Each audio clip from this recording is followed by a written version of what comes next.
Welcome back to GSL Code S. The day is almost over. 2 nerds remain, only one will move on. That's right, Tasteless. These are the 2 I actually thought would get out of the group, but Rinkin crushed through pretty well. Yeah, he did very well. And now we're down to Sinper and SOS. So weird that Seed lost, by the way. You know what? SOS played pretty well. Seed has to be kicking himself about that game number 2 where he missed the Nexus with the Observer. If he had seen that Nexus, who knows what happens? Who knows? So far, the way this GSL is starting to look, I'm starting to think whoever is the best against Zerg is going to win. So you think Parting's going to win? What? You think Parting's going to win? I don't know. I don't know at this point in time. We're losing too many champions. I don't actually know what's going on anymore. We're losing a lot of champions, man. Well, with Sinper against SOS, you've seen some of both of them today. Right. Who do you think's going to take it? I think Sniper's going to take it. I do too. I feel really it's going to be a 2-1 Sniper victory. Okay, fair enough, yeah. That's just... I'll go with 2-1 Sniper. That's kind of my gut feeling here. I don't have a lot of data, but when I saw the way that the Sniper has been playing lately, I just... I don't see him being stopped. Yeah, it's going to be a tough one. And we're going to get this game going momentarily here. Mm-hmm. There we go. Sniper against SOS. Mm-hmm. Part of Woongjin Stars. Right. One of our Caspa players. Popping his collar. Yeah, those collars don't really fold down, actually. They have sponsors on them. Oh, yeah, I didn't even notice that. Yeah. I want to have a collar. Pop with Tasis on it. I like wearing 2 pop colors. Oh, nice, man. Being a douchebag. All right, guys, get ready for the final best of 3 to see who's going to move on to the round of 16 in the amazing GSL Code S. Vegas.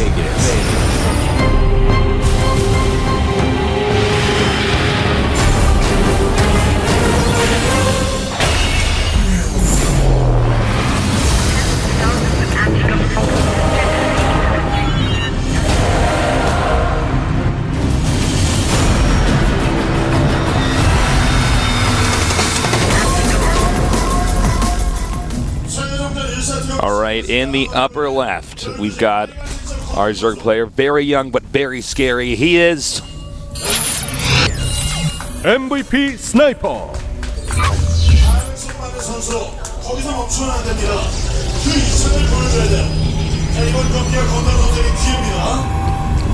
And in the bottom right, we have our Protoss player doing amazingly against Seed. He's going to have to beat this Zerg now, too. He is Woongjin Stars SOS.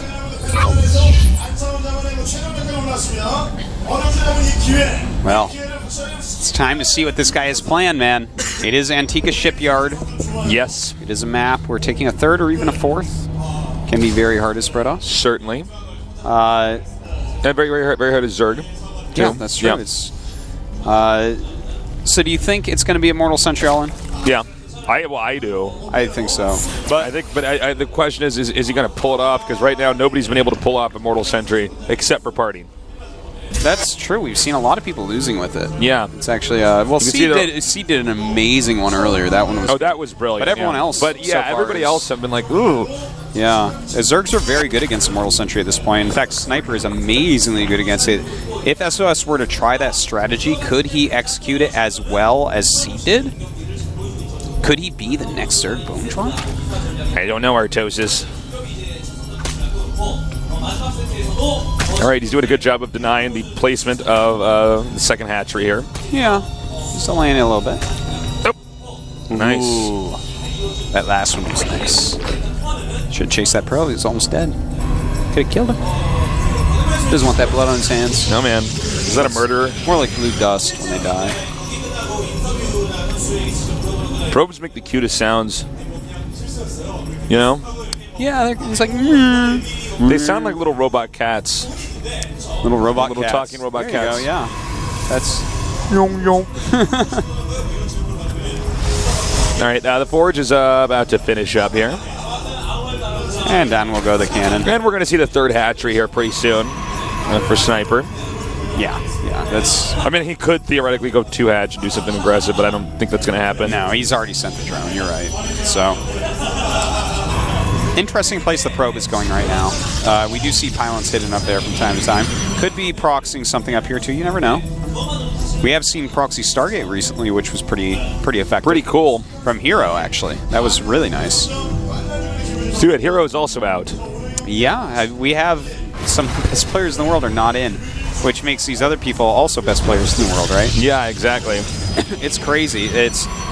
And you know, yeah, Seed and MKP are the obvious choices for this group because they've done so much more. Right. But the reason why I was like, I don't know, maybe Sniper and SOS will make it out, because the thing is, just because someone's done more doesn't mean they're currently better. Yeah, I mean... And these two have both shown that they're very good, very close to the level of the other players. Sure. Like, every game in this group so far has been 2-1. Yeah. Every single match. So, the skill level of all these players is very close indeed. As you can see here, they're both going to be just teching up. Yep. And Warp Gate now on the way. Third hatchery about to complete. And you know what? It looks like it should not be I don't think it's going to be a Warp Prism. I mean, God, why am I... What? Immortal Sentry all in, because he started with a Sentry, so he can't block the scouting. He does throw up the robotics, but what I think this is going to be a Sentry drop. Oh, you know what? Sentry Drop would be very good as well. Yeah, it's and a people good strat. Sentry Drops have sort of fallen out of style. And it could be a different type of Sentry Drop as well. You know, it doesn't have to be the one that tries to get the main ramp. It might be like the 3 Sentry and a Warp Prism harassment into an Immortal push. Sure. For instance, CJ Hero recently has been doing that a lot. He had some great success with it, especially recently in WCS Asia Finals, where, you know, it's a crushing build, man. You get up on their ramp and... Oh man, there's so many sentries. Oh, are there a lot of sentries? Oh, the carnage. Yes. Carnage via flashlights. Yeah, I actually, you know, the sentry drops, when I saw them happen in mineral lines, I was so fascinated. I'm like, oh yeah, I guess you could do that, you know. Trap them. Yeah, trap them and zap them. Yep. Oh, that rhymes. Well, this is a slow and painful death. This is like being tickled to death. Which would be the worst thing ever. I hate being tickled. Don't ever tickle me, Cases. I tickle you. Don't you dare. You're not allowed. Okay, the way he's setting up his gates, he is making the Immortal, so I guess he's not going to start out with any Warp Prism. Okay, so it is just going to be an Immortal push. And the thing is, he's hidden this completely, even though he didn't make a Stalker, which you normally use to hide this. I mean, he's hidden it perfectly, so I mean, he just walked up and shot his Zergly with the Immortal, so now he does know that there's an Immortal out. That was silly. And he's at 62 drones. So, he's going to 63 drones. Yeah, he'll be fine. It's basically, if he just starts units all right now, he's 5 roaches now. Pretty optimal time to start units. And he actually got 2 Immortals and an Observer, so he actually might just push out and try to get a 3rd here. Yeah, he might even start at that +1 armor. So this is either a really old school way to do the Immortal Sentry push, but I think it might just be a little bit of a poke. Just a little poke, make him make a ton of units, get a nice composition while taking your 3rd. Because this really doesn't look like some sort of all-in right now. No, this looks very passive. This is just applying pressure, as we call it. And the problem, if he does want to go ahead and take that expand... Oh my god. Oh, that's an Observer. I thought there was a probe going up the side when I look at the mini-map. Like, is he going to expand over there? There's a probe, like, parkouring up the side of the cliff. Yeah. But well, he's going to have to get rid of this Overlord. That's annoying. Yeah, that's a nice little move there by Sniper. Anyways, basically everything's stable right now. Let me take a look at the unit count. Okay, we're going to have 17 roaches and 39 lings. So, for sure, Sniper's going to come down and try to put on some pressure. Would love to see out of Sniper the drop upgrade. That's becoming a little bit more popular. Yeah, well, it's great on these maps where they've walled in so much. The travel time is just tremendous to get inside your main if you're standing outside your 3rd base. And if it's a long map like this, especially when you've opened Immortal Tech, your blink is a long way off. So dropping the one location they aren't at is very, very powerful. And, well, he's going to go for the rocks here. It doesn't appear as though SOS is even aware. Yeah, should be making his Nexus any second. Yep. The creep's all gone now. And oh my God, Sniper's trying to set up a flank here. He tried to lure him by going in that corner because I looked at him like, well, I'd force field that. And then I saw he had units on the other side. It was Very nice. In fact, he didn't even start the Nexus yet, so that didn't quite work, even though... By the way, in the meanwhile, Sniper's almost maxed out. It's like 11:30 right now. Yeah. It's kind of standard for when he stopped his drones. It's a skating roach. So, we actually have +2 and Blink on the way and no Nexus yet. I don't know that he is going to make a Nexus. Maybe he's just going to go +2 Blink Immortal push, which... The thing is kind of weird. He's about to have 5 Immortals. I think he's going to have to because this army isn't going to be quite as good later on as the tech goes up with Sniper. And I think Sniper may have sniffed this out as well. Yep, Sniper's looking pretty good. Sniper coming down here now. Nice baiting out with the force fields. There's not a ton of force fields left here either.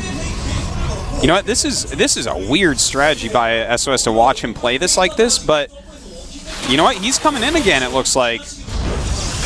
And all right, here we go. This is going to work. A big chunk of his army has been force fielded off, and he has so many Immortals right now. If you could just target them a little bit better. But Sniper is just destroying so many of his units here. Yeah, he's just closing in on him.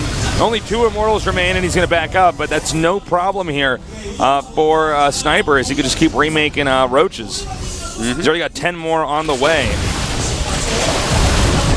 Well, you know what? He started his Pathaging Lands. He's going to have Burrow and Carapace pretty soon here.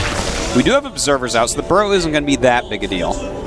And that +2 is about to finish for the attack upgrades for Protoss. So he's still got a pretty fearsome army. He sends another probe out. That has to just go with his army, right? And he's actually making a 4th Immortal now. He had like 5 before. Lost some.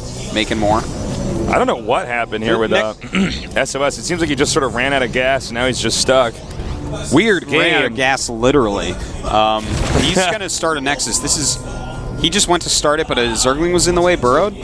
That's got to be annoying. The fact that he wants to go Nexus now, I'm like so confused by what his game plan has been this entire time.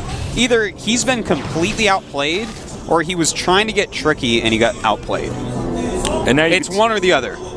Yeah, because this is not the way a PvZ is supposed to look, guys. He's backing away now. Looks like SOS now wants to, kind of flex his muscle on the map here. See, the next time that they actually engage, even though he's going to have that +2, so now he's at 2-1 upgrades, there's going to be a lot of infestors. So I feel like even though SOS is getting up to this really scary supply, Sniper's going to be more ready than he was against Seed in that weird game. Well, let's see what he can get done here. 4 force fields baited out. Sniper very good at this. And he's coming down here once again. No force fields. Not biting the bait this time. Coming here, there could be a potential surround. Nice baiting there. Not the best force fields out there. And he's going to go for it now. A huge surround going down. Big fungal growths as well. The blink not coming into play whatsoever. And this is looking a little bit rough for SOS. Sniper supply is falling quite a bit, but a lot more Lings on the way, and he is pushing back these Stalkers. All right, the Roaches and the Lings coming up here now, and it's just Stalkers left over that are being chased away. Blink not going to be good enough to save all these Stalkers right now. And again, the third has never been taken. I think that SOS is basically, it's over. I mean, it's definitely over. He just started Nexus at 100 supply against Infestor Zerg. Yeah, no kidding. Zerg on 4 base, soon to be 5. Yeah, seriously, this is death, basically. He has no way to get to any sort of splash damage right now. He's so far off from any splash. He's basically just making 2-1 Blink Stalkers and taking another base. Like, Sniper is not even worried. He's killing rocks around the map and stuff to be a little bit more mobile. Just saying, all right, well, I basically can't lose. Let's just really make sure of that. Yeah. Coming down here now. I think this is going to be the killing blow. I mean, I don't really see any way that he's going to live through this game. We're going to have to go on to game number 2. Yeah. And if if Sniper wins that, Sniper's gotten out of the group. Otherwise, we're going to go to the rubber match. Nice job taking out that Observer. Yep. This could not be any worse for SOS right now. He now has no Observer, no way of knowing what is actually on the map. And And here we go, pushing forward now. His flank a little bit late there. Yeah, not the best executed flank, but it might not even matter. Throwing up a ton of infested Terrans. Has a lot of fungals going down here. Has those 2-1 upgrades himself on his Roaches, only one on the link. Yeah, we're going to have a GG momentarily here. As unfortunately, these Stalkers have nowhere else to flank. GG. That's right. Okay, so that was really weird. Again, to explain that game, either he's completely outplayed. Right. Because he wanted to take that third and just couldn't. Right. Or he was trying to trick Sinper into thinking he was taking a third and going for like a really weird timing, in which case he was outplayed. So, weird game. I gotta say though, Sinper was super dominant in that game. He was. He was all over SOS, man. Yeah. Now, SOS, am I actually seeing this right? SOS actually picked Whirlwind? Yes, he did. What? What? A Protoss player loses and then picks Whirlwind against a Zerg? Qua? You know what? Here's my take on that, right? On this map, he's going to have to be super map aware. I don't think he's going to do a 2-base all, and he has to be going for late game. And the one thing you can say about this map late game, it's hard for Zerg to move around the map with Broodlords. So I'm expecting... Maybe. I like the way you think, Artosis. You're so smart. I'm expecting either Sinper to do an all-in or a very long game. I think that those are our two choices. Yeah. It's the only way I can see why SOS did this, unless he has something crazy like a quick cannon, offensive something like that, or something, but I don't think that's the case. Well, we're going to find out soon. Only Younghua does that on this map. The thing about this map, guys, is that Protoss is never picking. It's pretty big. It's pretty big. It's pretty open. It's pretty hard to keep bases alive here. Yeah, so that's why I'm just a little bit in shock. But I don't know. Maybe we're about to learn something. All right, guys. Sinper's up 1. The pressure's on SOS. He has to win this, because the winner of this best of 3 goes on to the round of 16. That much closer to the finals here at the GSL. Let's do this.